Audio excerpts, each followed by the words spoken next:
જે સહજ છે તે જીવન છે. ઘણા લોકો માત્ર ફરિયાદો કરીને, વસવસો કરીને, પોતાની ઉપર આવેલી મુશ્કેલીઓ એની વાતો કરીને જીવે છે. ઘણીવાર એવું થાય કે મુશ્કેલીઓ તો આજીવન છે, સંઘર્ષો આજીવન છે, જે વહી જાય છે તે ઉંમર છે.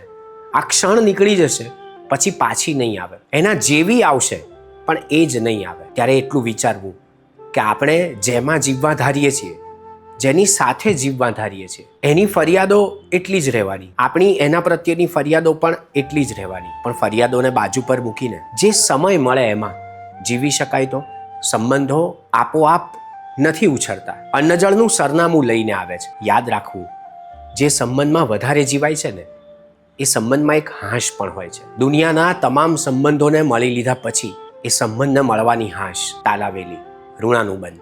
ફરિયાદ એવી ન કરવી કે સમય ઓછો પડે છે. ફરિયાદ એવી કરવી કે હું હજી આ સંબંધમાં વધારે ગાઢ ઘનિષ્ઠ રીતે જીવી શકું છું.